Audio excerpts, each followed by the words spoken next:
Good evening, Stacy. Thanks for letting me visit today. Don't mind if I text you already. Good evening, Aline. Thanks for coming today. It was our pleasure. I'm going to be marrying your brother, preferably next month, since, as you know, I'm pregnant with his baby. After that, the two of us are going to be sisters-in-law. Yep, I look forward to it. By the way, you're in your third year of high school and are going to university next year, right, Stacy? Yes. Are you going to be moving out once you graduate high school? I have no plans of moving out as of yet.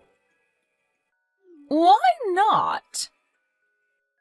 Because I'm going to be entering a university that I can go to from home. But it's no use talking about that now. I haven't even taken the entrance examination yet, so who knows what will happen. Well, I guess that's true. Tell me when it's decided, okay? I'll probably be moving in with you starting next month. Oh, is that so? Well, I hope we can get along with each other when that happens.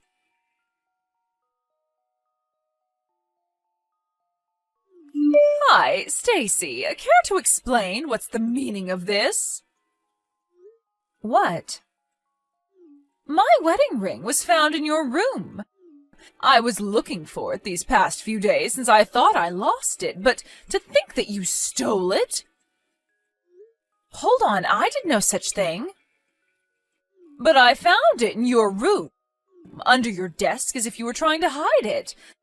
I probably would have never found it if I didn't happen to decide to clean your room. I've told your brother and your parents about this. Everyone was furious. It seems that you were going to be staying here and go to university from home, but I told everyone that I'm scared of living with a thief when my baby is about to be born, and they all agreed to make you leave the house. But you didn't even listen to what I had to say. This is too unfair. But there was concrete proof that you had stolen it in the form of my ring hidden in your desk. I did no such thing, I promise you. No matter. Just hurry up and come home. Your high school graduation ceremony should be done by now, so hurry up and pack your stuff, because you're going to be leaving. I'm telling you, I didn't do it. Hi, Stacy. I'll be kind and ask, but are you unsure of what to do from now? No. I told my boyfriend what happened, and he believed me when I told him I didn't do anything. I'm going to be living with him in his apartment for now.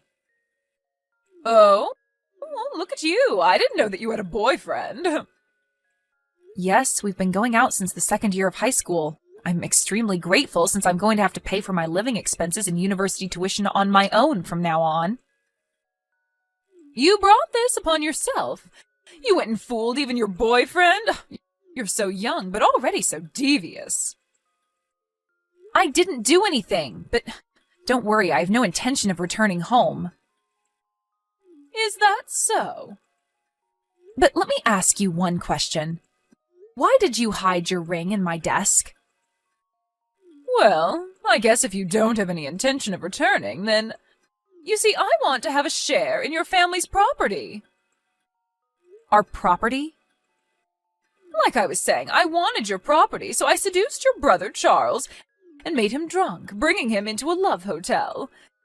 As you can see, my plan of getting pregnant with his child so he had to marry me was a huge success. Your brother is such an idiot. Seriously? And if I chase you out of the family, then my portion of the inheritance after your parents die will be larger, since you'd no longer be there to compete with me. Which is why I came up with the idea of making it seem like you stole my ring.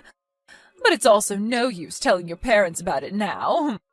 Now that I've had a baby, they can't possibly make me leave anymore as the wife of the eldest son. Not only that, but you're a thief in their minds. Besides, sisters-in-law are such a bother. It makes me laugh no matter how many times I replay it in my mind. Your mother shouting, "Leave the house," and your dad also saying, "Don't come back, thief." Your brother's reaction was splendid as well. I cried to him, saying that you had scolded me, and he got furious at you and said, "You have no right of talking to my wife like that. You're just a child and a thief at that." You're awful. Aline, but I don't need a family that listens to nothing their daughter says either. I'm cutting ties with this family. Oh, I'm glad then. I mean, of course they believed me over you. I'm the one who gave birth to your parents' first grandchild. And as the eldest son's wife, I'm also going to inherit your family's property. No one's going to believe a stupid child saying that she did nothing, even though she has no proof. I wanted to tell you those exact same words myself. What? Once I enter university, I plan on entering the film club. I bought a camera using the money I saved up in high school doing part-time jobs. What? There was one day where I accidentally left the camera recording in my room. You were caught clean on camera hiding your ring in my desk. What? I have no intention of returning home, so I'm not even going to bother showing it to my family, but just remember that I have definitive proof of what you did in my hands. Hold on. I also have our conversation by text as proof as well. Thanks for being cocky and telling me everything. Stop it! Don't forget that I can expose what you did whenever I want. No way! Hey, Stacy!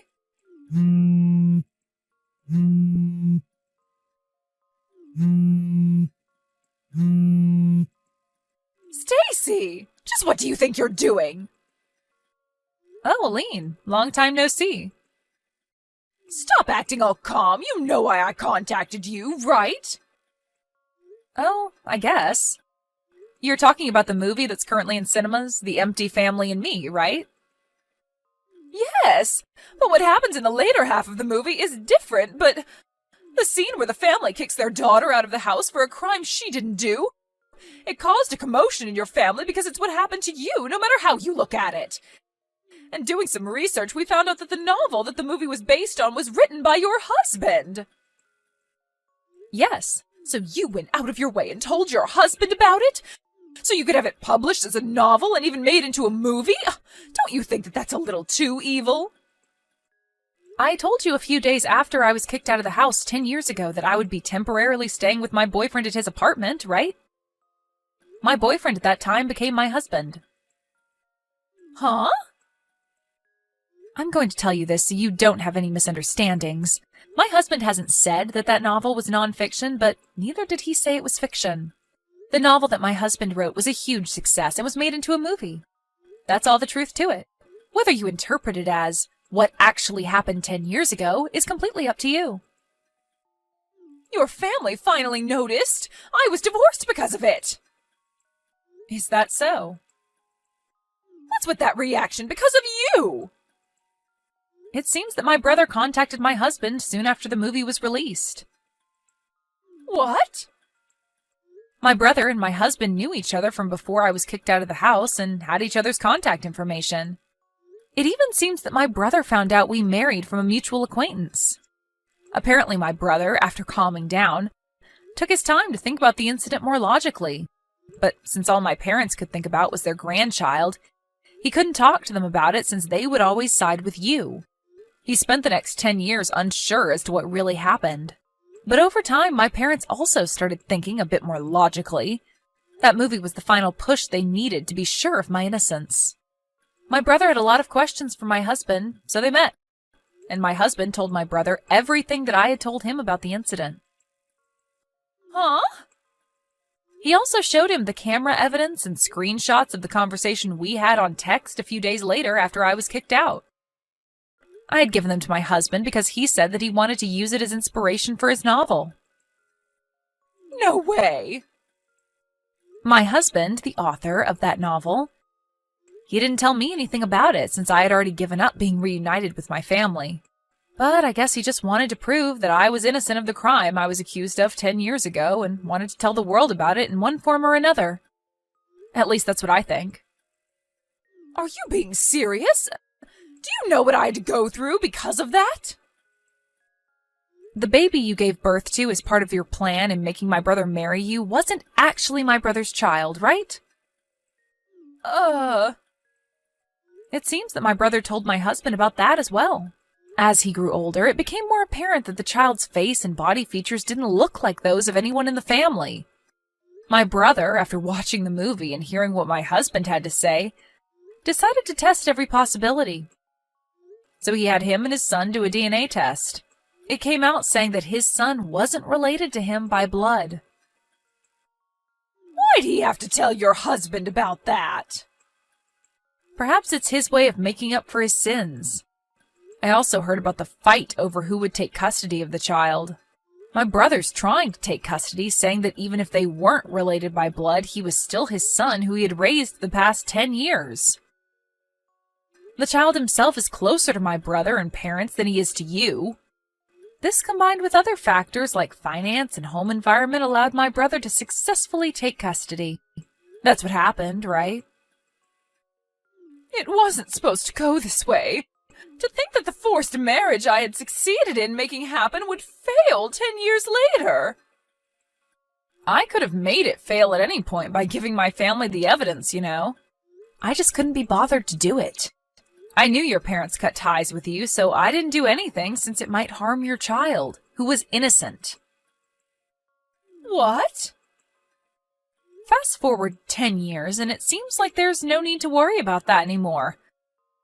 I'm so glad, but... Didn't you consider what might happen to me? What? If I'm kicked out of this house, then I'll have nowhere to go.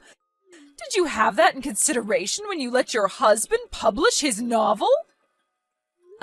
Did I have to have that in consideration? What? You're an adult, right? There's no need for me, a stranger, to have your well-being in consideration. You're not a child who can't live without the help of adults. What? Well then, I guess that's all I have to say. Hold on, Stacy.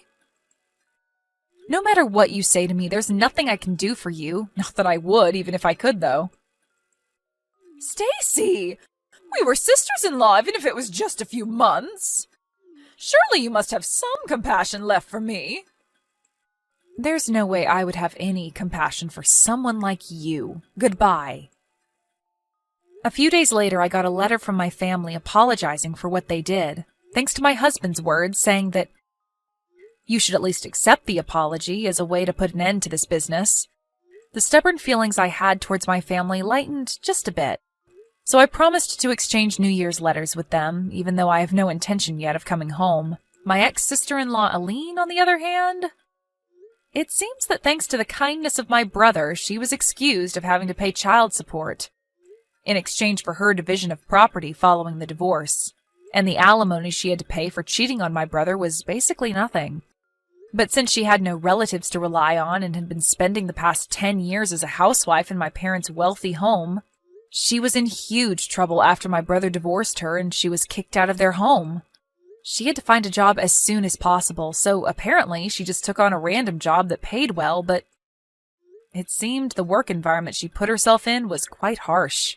Now she's forced to work every day on the verge of having a mental breakdown.